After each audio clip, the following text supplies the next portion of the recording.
चली जे बैसैया हो हम देव घर नगरिया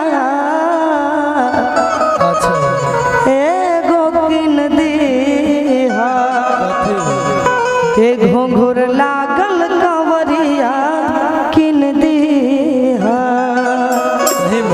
हाँ हो बोला कि चली जीवे धनिया सोना देव घर नगरिया। अच्छा कि तोरा किन देबा कि तोहरा किन देबा घुंघुर लागल कंवरिया किन देबा। आइए 1 2 3 4 क्या बात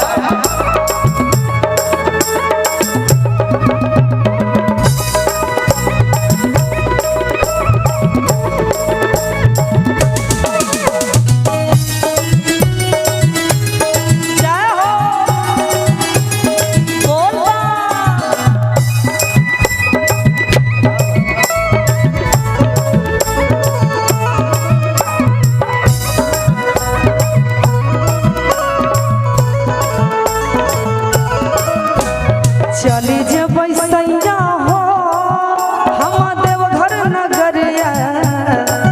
क्या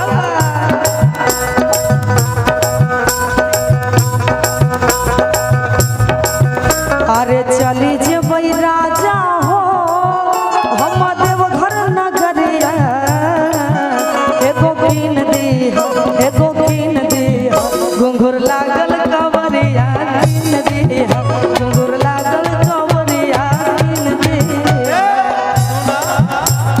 चली जीवे धनिया देव घर नगरिया। चली जीवे धनिया देव घर नगरिया। तोरा किन देबा तोरा किन देबा घुंघुर लागल कंवरिया किन देबा कंवरिया किन देबा।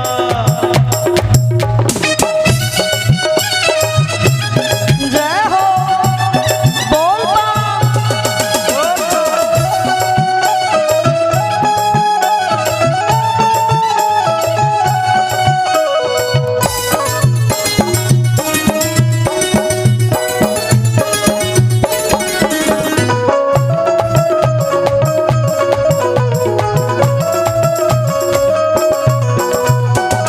और ये है हमारे शशिकांत यादव जी बंधन बैंक काटी के तरफ से 200 रुपये का पुरस्कार मिला है। बहुत बहुत धन्यवाद शशिकांत जी को, थैंक यू सो मच जो कि आपने हम तमाम कलाकारों को इतना प्यार और आशीर्वाद दिया।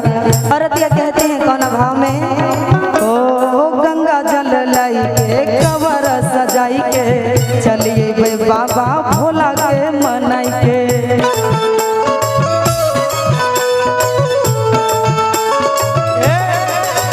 अरे गंगा जल लय के कमर सजाई के चलिए हो बाबा भोला के मनाई के।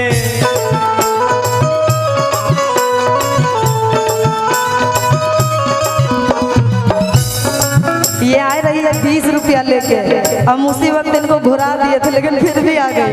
अब दे दीजिए चाचू को दे दीजिए। चॉकलेट खाएंगे बाबा। हाँ क्या नाम है आपका बाबू? नाम क्या है? नाम क्या है? नहीं बोलती है। ये कितना रुपया है? ये कितना रुपया है? कितना है? नहीं बोलती है, शर्मा रही है इसलिए। थोड़ा क्यूट है, मन करता है इसको चूम ले।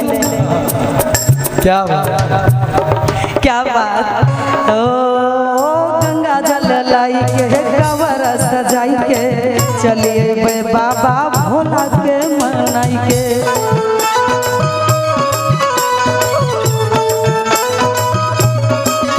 अरे गंगा जल लय के कमर सजाई के चलिए बे बाबा भोला के मनाई के।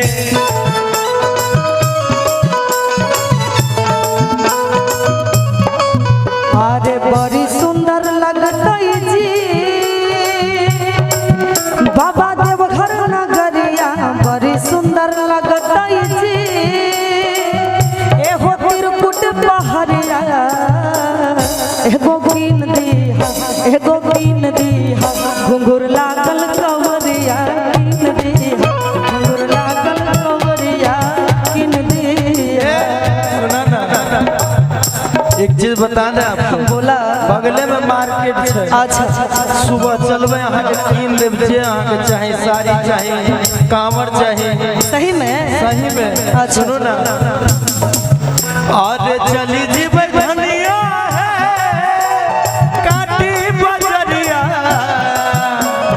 चली जीवे धनिया है मुजफ्फरपुर बजरिया, तोरा कीन देबा, तोरा कीन देबा घुंघरू लागल कवरिया कीन देबा, घुंघरू लागल कवरिया कीन देबा। जय हो।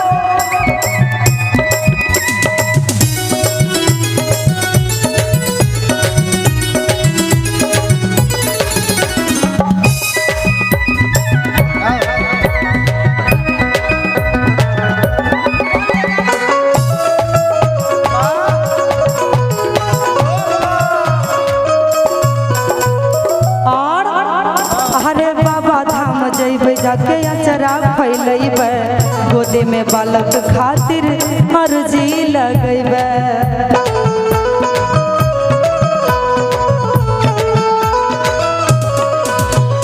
बाबा धाम जइबे जाके अचरा फैलैबे गोदी में बालक खातिर अर्जी लगैबे।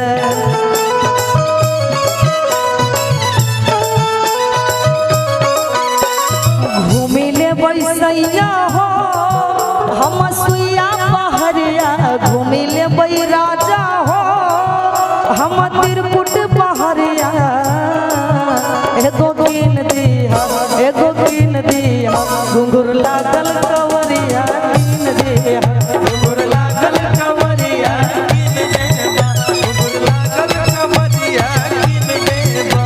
घुंघरू लागल कवरिया कीन दीहा घुंघरू लागल कवरिया कीन दीहा घुंघरू लागल कवरिया कीन दीहा। ठीक है, कीन देबा। सही में अच्छा।